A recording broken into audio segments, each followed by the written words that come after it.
right ahead. May it please the Court, Beverly Pohl from Broad and Cassell, here for the appellant Robmilko Holdings.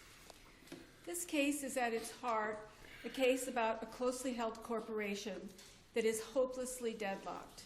Two of the 50% owners do not get along. It is alleged extensively in the amended complaint that one of those, Robmilko, wishes to terminate their business relationship.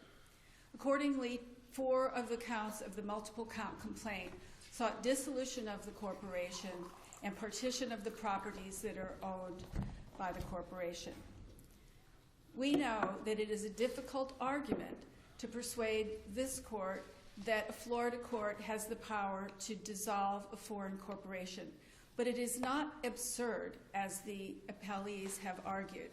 There is precedent, in fact, for a court to look beyond the corporate structure or beyond the fact of a foreign incorporation and look at what the facts are. And if the facts are that all the contacts are local and that the state of a country of incorporation is only that and nothing more, that a court should look to convenience, these are words of some of these courts who have discussed this, convenience, equity, and discretion, and should exercise its discretion. Let me take you in a different direction. Do we have jurisdiction to hear this case? I believe you do, Judge Kuzan. I think that it is well established that under Mendez, there are a couple of different ways a court can review a partial final judgment. One of those is if the order on appeal completely disposes of the case as to one party. We don't fit into that category. But Mendez, in Mendez, the Florida Supreme Court said that if the dismissed counts are separate and distinct from the pending counts, that is a final judgment that can be immediately appealed. But don't they say that it has to be separate and distinct in the sense that it is not, the counts are not legally or factually interrelated? Well, you know, the rule doesn't spell this out at all. The courts have given it a gloss. No, because the rule does not determine finality. You know, the partial final judgment appeal rule does not determine what is final. It just says if it is partially final. That's true. Courts have given it a judicial gloss, and there's no hard and fast rule. But frankly, what Mendez said was separate and distinct and not interrelated. And legally or factually? I don't believe that Mendez used that particular language. Well, certainly, if Mendez does not, which I actually would have thought it did, but the court since Mendez have said that that's what that means. In that case, for example, one of the claims had to do with fraudulent inducement of a contract, and one had to do with breach of the contract. I understand there could be an argument that those are interrelated because they both involve different stages of the same contract. Well, but one the Florida involves, Supreme one is prior to there being a contract. So that's the distinction that is made there, and the distinction that we make in this case is that the counts for dissolution and partition deal with ownership of the property, separating the entities, separating the warring business partners. None of the other claims deal with that. The remedies sought in those other claims are all tort claims.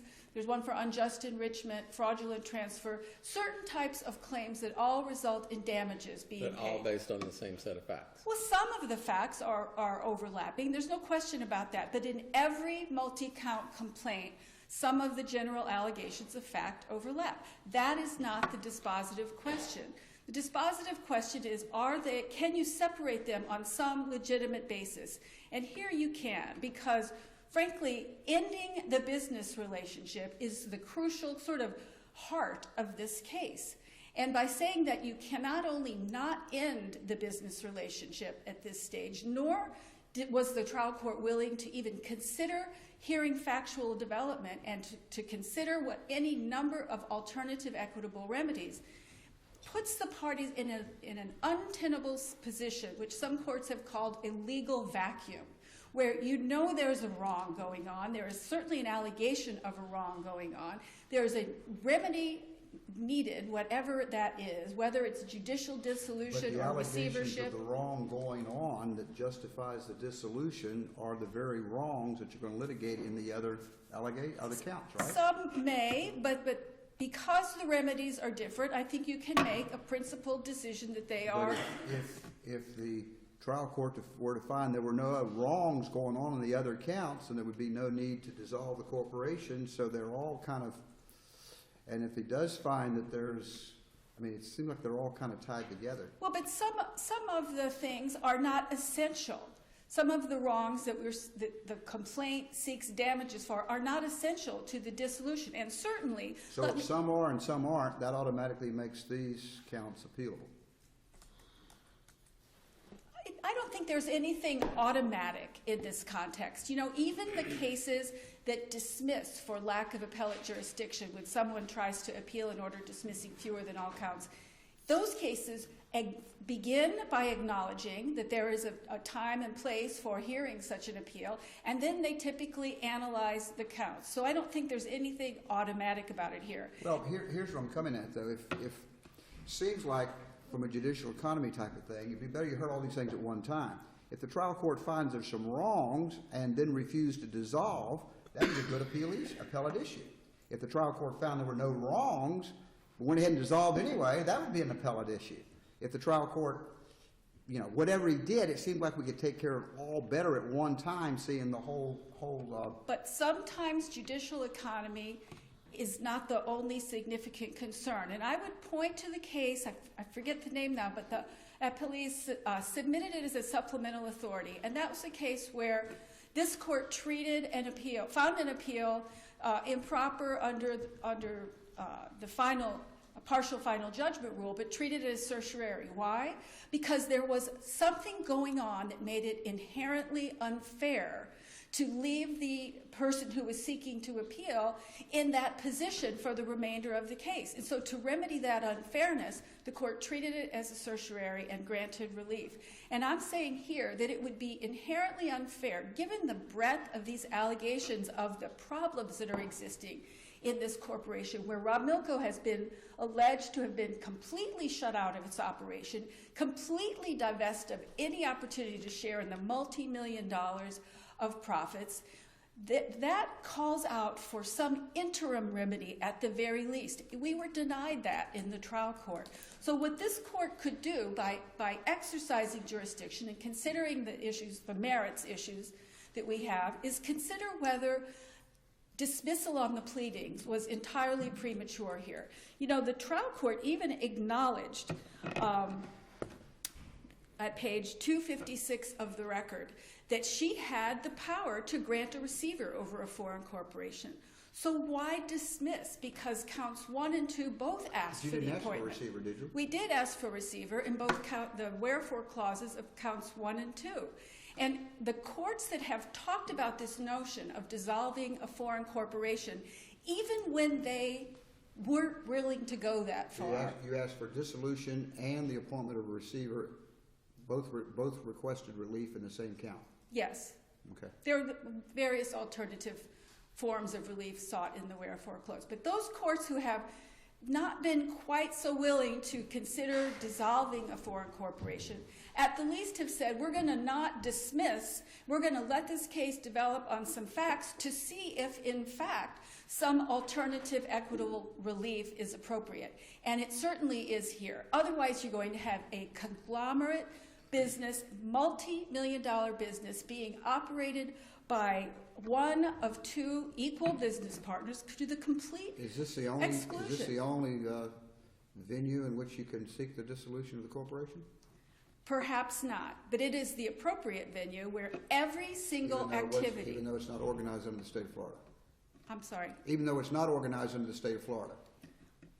There is an enormous business operation that occurs in the state of Florida. And if you look at the allegations of the complaint, well, I guess what I'm asking is you use the description appropriate to indicate that maybe Canada's not an appropriate jurisdiction. If that's where it's organized, why isn't it an appropriate jurisdiction to seek your relief? Well, Canada certainly isn't empowered to do partition of Florida-based properties. That's not the issue. But that's the issue. The court below did not say this is not a proper venue. The court below said it didn't have jurisdiction, did it not?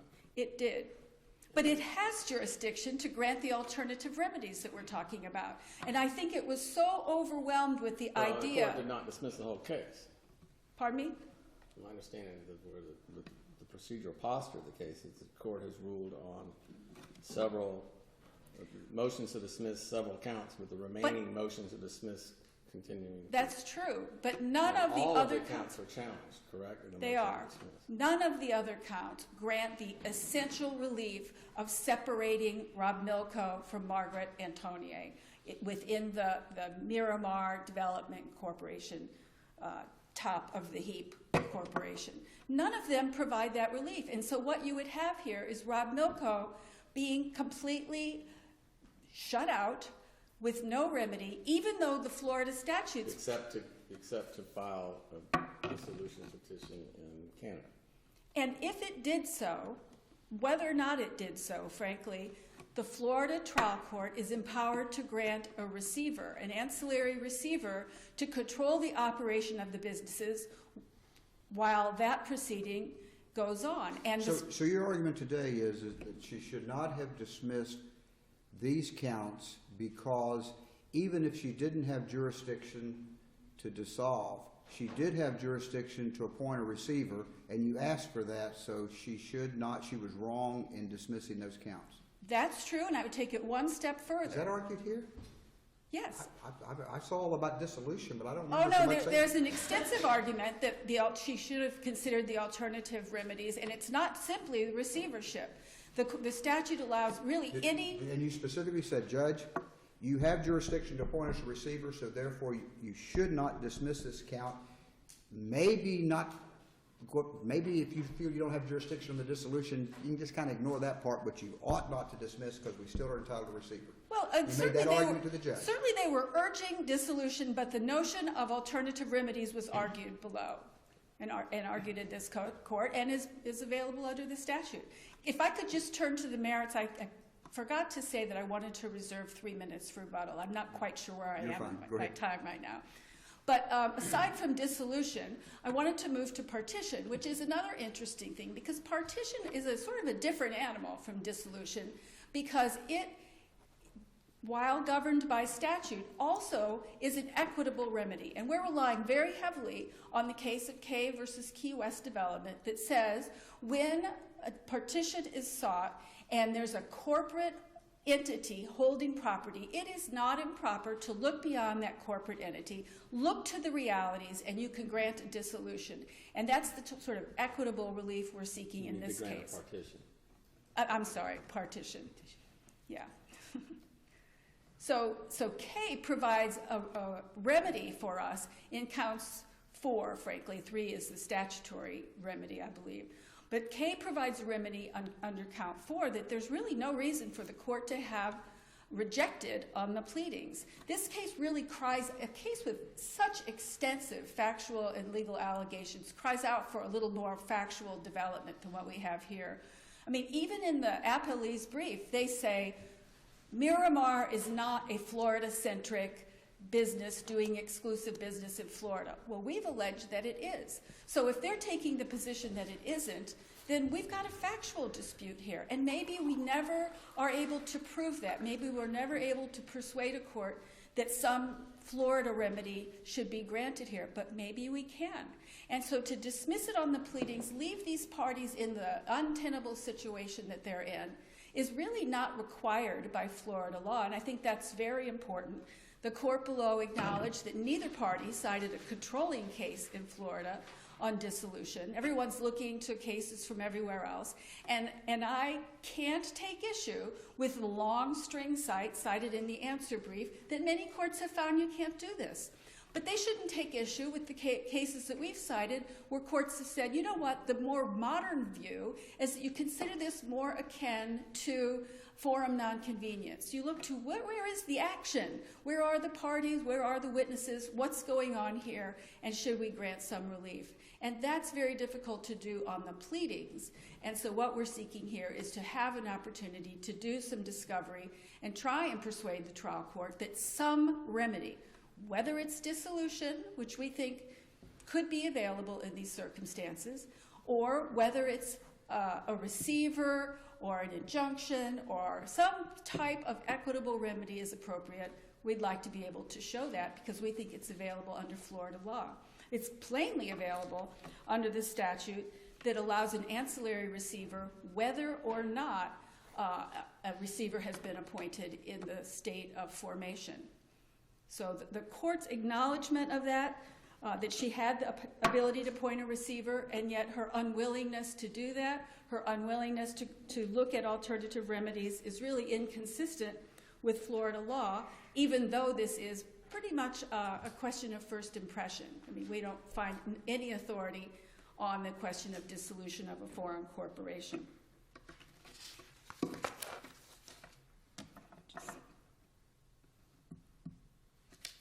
Do you know where I am on my time? You're at 14 minutes and 50 seconds. I think I'm going to reserve the remainder of my time. Okay, very fine. Thank you.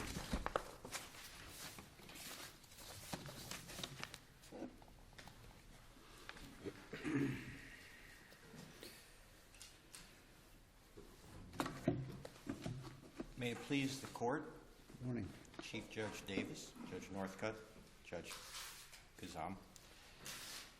With the court's permission, there's no objection from opposing counsel. This was a demonstrative just to show the corporate breakout that was used in the trial court before. Judge Wine said counsel has a copy as well.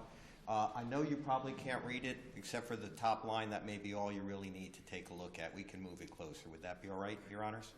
Okay, thank you.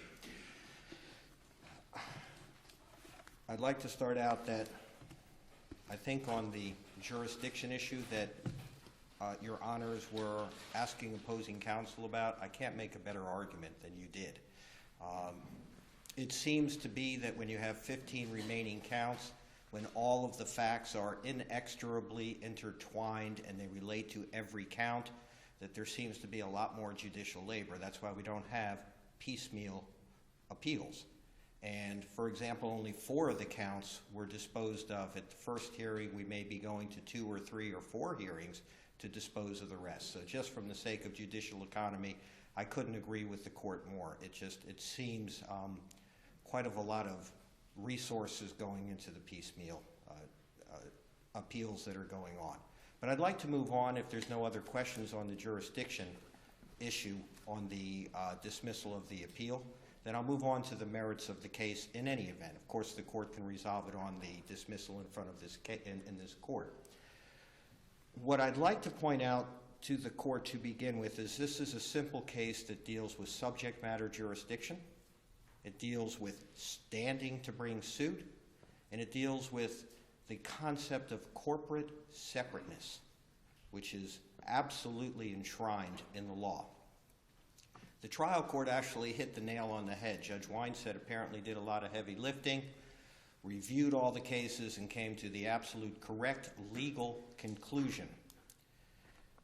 This corporate structure, just so I can explain in a nutshell, and when you look at the top, the Miramar Development Inc. of Canada, this court recognized clearly this is a Canadian parent company, or what's known as a holding company, and Rob Milko claims that it has 50% along with Ms. Antonier. Now, Rob Milko is a Canadian corporation, and it seems to me that if we just take a look at the proposition that appellant is asking this court to accept, if Canada decided they were going to dissolve a Florida corporation, I think all 6 eyebrows would go up and say, oh really? What jurisdiction do you have, Canada, to dissolve another country's corporation? It doesn't make sense. There's no logic to it. So the corporate structure that was used, I think I can use very simply. You look at the main parent Canada Corporation at the top. You see all those subs underneath. We'll call them subsidiary corporations, and some of those have subsidiaries. So you have the holding company parent, you have subsidiaries and other subsidiaries. Some of those subsidiaries are Canadian subsidiaries, also New York, and also Florida. So a very complex corporate structure. And if I could focus in back on the years of 2008, 9, and 10, that we all remember, the economic devastation that seemed like the country, but particularly even Southwest Florida, was going through. If one of the subsidiaries or subsidiary of the subsidiaries were to perhaps default on their mortgage, and there was a huge deficiency judgment, Miramar Development of Canada, Rob Milko, would not be held liable. Modern real estate transactions with a modern real estate empire like this are done specifically this way. This is recognized, accepted, and it's almost daily business fare throughout the sophisticated real estate zone. So when we look at that in that concept, we understand that this is a very elaborate corporate setup that was actually set up by Rob Milko's lawyers. They took advantage of it for 20 years, and now, unheard of, the plaintiff, Rob Milko, wants to pierce its own corporate veil, which is hard to do to begin with, and then start gobbling up the properties below. And you can't do that. You can't use it as a sword and a shield at the same time. And that's exactly what Rob Milko is asking this court to do. And I believe that if this court were to go over that cliff to say, oh, it's okay to dissolve a foreign country's corporation, you'd see a lot of law review articles about it, that's for sure. It would be the first time ever in the history of United States jurisprudence that that has been done. And it just doesn't make sense. Now, I know that appellant also suggests this is just merely two parties that were divorced, and that these two parties that are divorced can't get along in business, and so the Florida courts should just separate everything. But Judge Weinstein is aware, and in the complaint is filed on paragraph 45, there is a Canadian proceeding going on as I stand here today. And if the court reviews the record, which I'm sure the court will, at 124 through 130 at the transcript of a hearing in front of Judge Weinstein, which is February of 2011, trial counsel for Rob Milko brings out to the judge, and I'll just paraphrase, it's starting at page 8 of the transcript, lines 18 through 25. Trial counsel says, Judge, there's proceedings going on in Canada. You're going to have to confer with the Canadian judge. The judge then responds at page 10 of the transcript, divorce proceedings in Canada. I recognize comity. And of course, comity we realize is giving respect to another state or another country's jurisdiction and rulings. The judge's order in Canada deals with valuation of the property, which is this property, which is the subject matter of what's going on in the court below. And the court says, I will give deference to the Canadian judge's order. And then again on page 14, counsel for Rob Milko says, based on what the Canadian judge has asked them to do, so much of the underpinnings of all the litigation between the parties relates to this asset. So we know emphatically that there is a court in Canada that is dealing with these exact issues. And what Rob Milko seeks to do is to convince this court, or the court below for that matter, that we should, as a court in Florida, divvy up marital assets during coverture where all of Ms. Antonier's assets are on the table and Rob Milko doesn't have any chips in the game. It's a free shot, and that's just inappropriate because it's clear that there is a court of competent jurisdiction. And as it goes to partition, the law is also absolutely clear that you cannot partition what you do not own. Now that's what the Florida Supreme Court said in this court's sister court in Dietrich. So we have Roundtree and Dietrich that say specifically, if you don't own it, you can't partition it, and that's even if you had a beneficial interest. And that is just solid law, and it makes sense.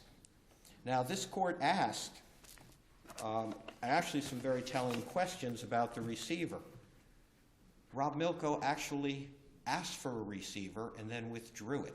And it's part of the record. If you take a look in the counterclaim, it's all brought out there.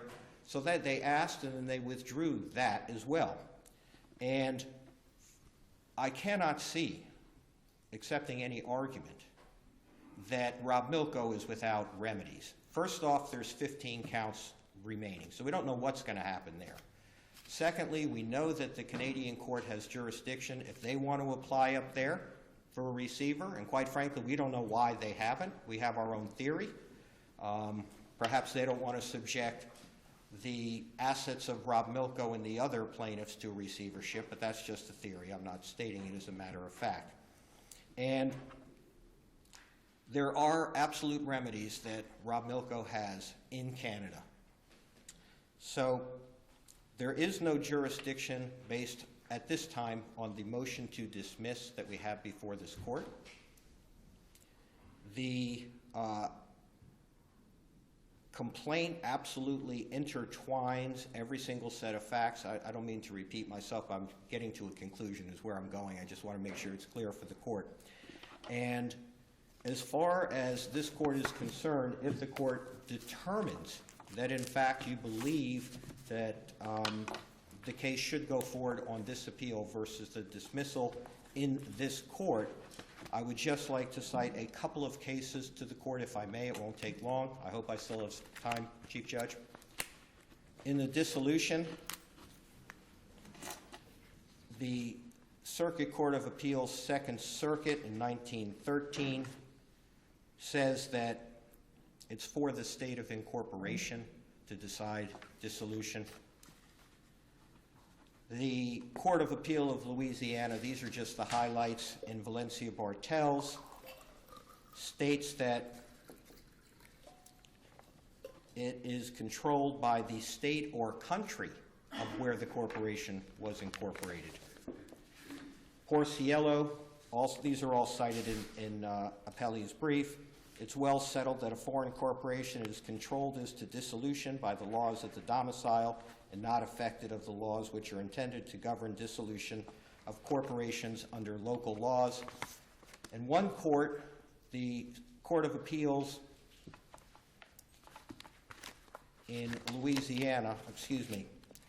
West Virginia, went as far as to say that, and that is the Young versus JCR Petroleum case, that full faith and credit shall be given in each state to the public acts, records, and judicial proceedings of every other state, and cites to the United States Constitution as to full faith and credit, finding that that would be unconstitutional. As to partition, the United States Supreme Court in Klein versus Board of Tax Suppressors of Jefferson County in 1930 stated that it leads nowhere to call a corporation a fiction. It is a fiction created by law with the intent it should be acted on as if true.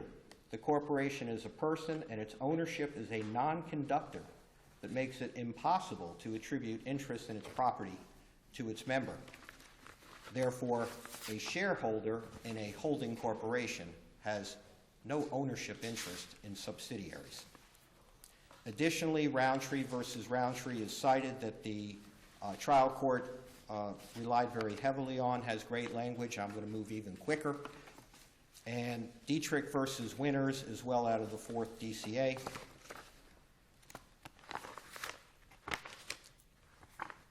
And Valencia Bartels versus Nunez said, again, that we cannot dissolve another country's corporation. And lastly, as to corporate separateness, which I really didn't talk much about, I'd like to direct this court's attention to the United States Supreme Court, 2003, Dole Food Company versus Patrickson, that talks at great length about corporate separateness and how if you are a shareholder, that doesn't mean you have ownership of the corporation, its assets, its subsidiaries, and that would, of course, flow to subsidiaries of subsidiaries. And Your Honors, if there's no other questions, I believe everything that appellees have laid out in their brief fully and adequately addresses the issues that the court is asking about. Good. Thank you. Thank you very much, Your Honors.